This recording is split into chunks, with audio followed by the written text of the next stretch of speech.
Hello everyone. Today I'm going to go over the Cisco Packet Tracer Lab 237 from the Intro to Networking class. This lab is called Navigate the iOS. iOS stands for Internetwork Operating System.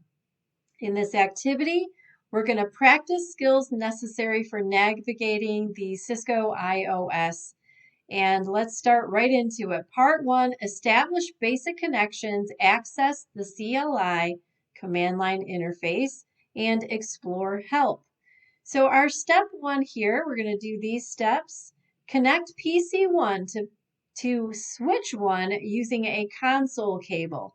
So here's what we do. We're going to go over to the connections, and that is right here. If you hover over the lightning bolt, you'll see that it's called connections. And we're going to click on it, and that'll bring up these different connections. If you hover over them, you'll see that descriptions are listed in the center bottom of each one. And we are told in Part B to select the light blue console cable by clicking it. The mouse pointer will change to what appears to be a connector. So there it is. In Part C, click PC1. And we want to choose the RS-232 connection. So I'm going to click on that. And you can see this cable is now attached. Drag the other end of the console connection to the S1 switch and click the switch. And we want to choose the console port. There it is. So I've finished step 1. All right, step 2. Establish a terminal session with switch 1. Click PC1 and then the desktop. So here it is at the top. And then the terminal application. So this menu here shows a lot of different options on PC1. We want terminal. Verify that the port configuration default settings are correct. So here are the port configurations. This is default. And we want to answer this question. What is the setting for bits per second? It is 9600. The screen that appears may have several messages displayed. Somewhere on the screen there should be a press return to get started. Okay, at some point they should have told us to say okay. And we have press return to get started here. And we're going to press enter so we can get started.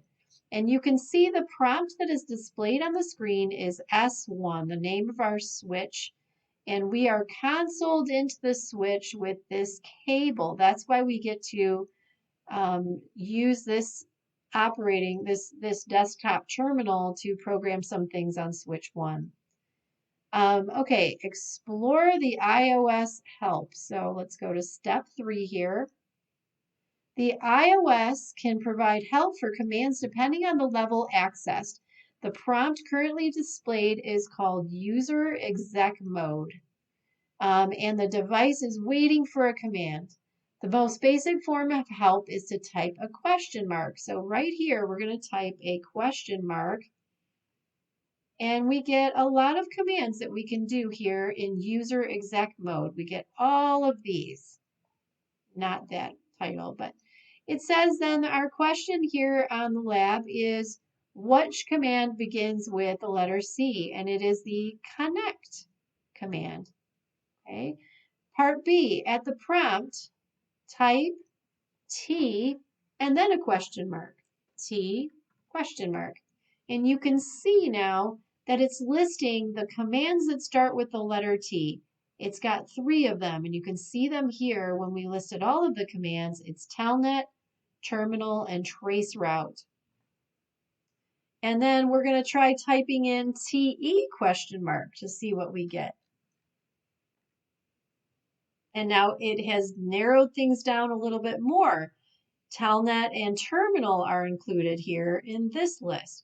So if you can remember the first letter of a command, or maybe the first 2 letters of a command, you can hit the question mark and then get some of the exact spellings and exact uses of commands. Okay, that is called context sensitive help. And it tells us what is available when I am in this mode. Okay, let's go to part 2 here. In part 2, you will switch to privileged exec mode and issue additional commands.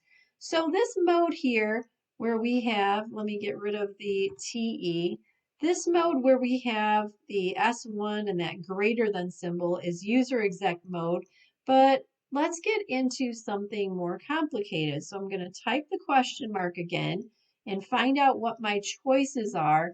And if you look here for the enable command, it says turn on privileged commands. So what information is displayed for the enable command? Turn on privileged commands. So now we're going to type EN and the tab key. So EN and tab, and look what it did. It completed it for me. This is called command completion. When part of a command is typed, you can hit the tab and it will show the rest for you. Okay. All right. Next, we are going to do these steps. Enter the command, the enable command. So now I'm going to hit enter. It didn't matter that there was a space under it. And I want you to notice the prompt changed. It's now a hashtag instead of a greater than symbol. And one command starts with the letter C in user exec mode. So we're going to see, all right, what do we have now? When we were in the other mode, we had all these commands, but now I want to see what we're going to get if we type a question mark here in privileged exec mode. So now we have some more commands, and it says what one command starts with the letter C in user exec mode. One command starts with the letter C. How many commands are displayed now in privileged exec? So in contrast to that other mode we were in, we have a lot more commands now. Now we have 5 commands that start with the letter C. Okay. All right, let's go into another mode. So in this mode, now, by the way, I'm going to hit the space bar because there's a more message down there and I hit the space bar, we've got even more commands. Okay. All right. Next, we're going to enter global configuration mode. When in privileged exec mode, one of the commands starting with the letter C is configure. So let's go ahead and we are asked to type configure and then tab. Well, that's the whole command, and then enter. And it says, it gives us some choices configuring from terminal, memory, or network. The default is here in the brackets, and I want to hit enter because I want it to be terminal. And look what happened to my prompt now. I've got S1 and I have config in front of the hashtag sign. That's called global configuration mode. And we're going to learn more about this throughout the course.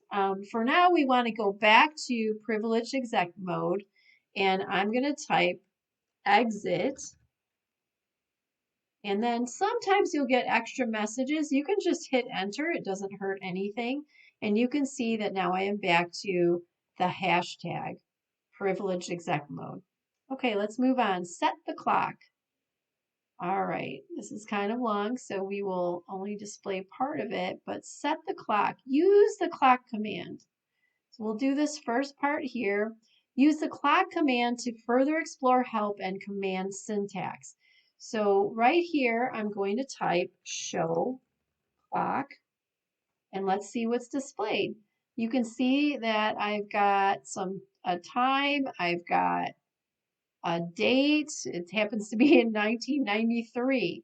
All right, the next one. Use the context-sensitive help in the clock command to set the time on the switch to the current time. So let's do this. Let's type in clock. Let me try that again. Enter the command clock and type enter. So I get an incomplete command. So this is what happened. It was waiting for more information. It needs more parameters. Anytime more information is needed, Help can be provided by typing a space and then the question mark. So let's try that. So let's type clock, space, question mark, and it's going to tell me some of the other things I could do. So what it displayed here to answer this question is set the time and date. Okay, so now we know, okay, we need to type in clock set. Now, I know from experience that that's not the end. There's still more. So I'm going to put the space and the question mark. And you can see we are asked for an hour, minutes, seconds, the current time. All right. If we had only typed in clock set, we would have gotten that error again that said incomplete command. It would have asked for more, and we would have needed to find out what the parameters were. Based on the information requested by using clock set, enter a time of 3 p.m. by using the 24-hour format of 150000. Check to see if more parameters are needed.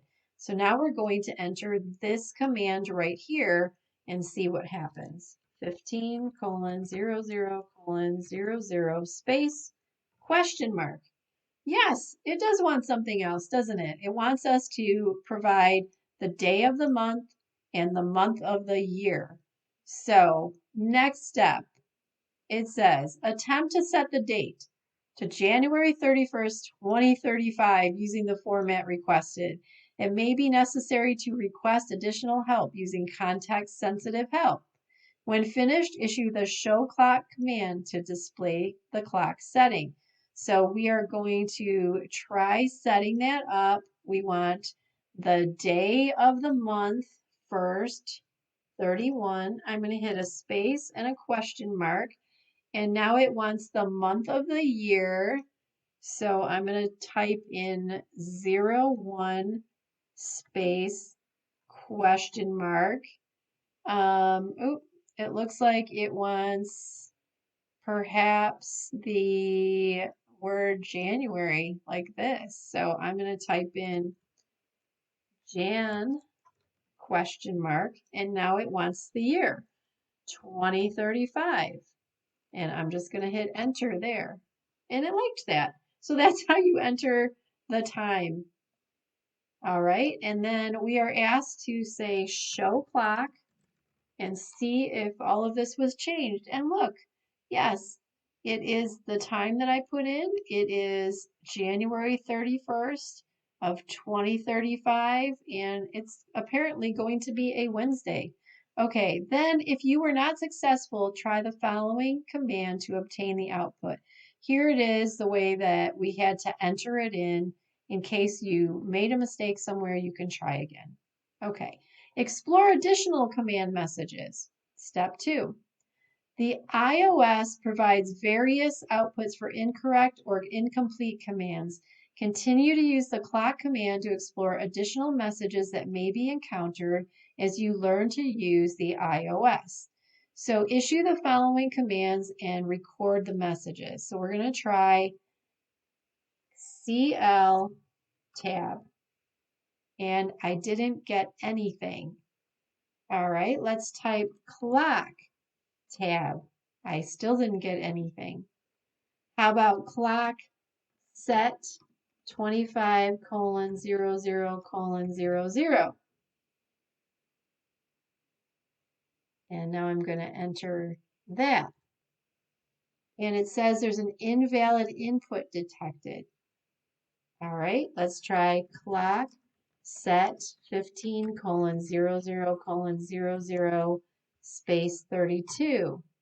And notice it puts a little arrow where the mistake was made here. So a mistake was made at 25 here, and a mistake was made with the 32. It's saying we don't know what that is. You can't do that.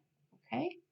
And that is the end of the lab. Thank you for watching, and I will see you in the next Packet Tracer lab.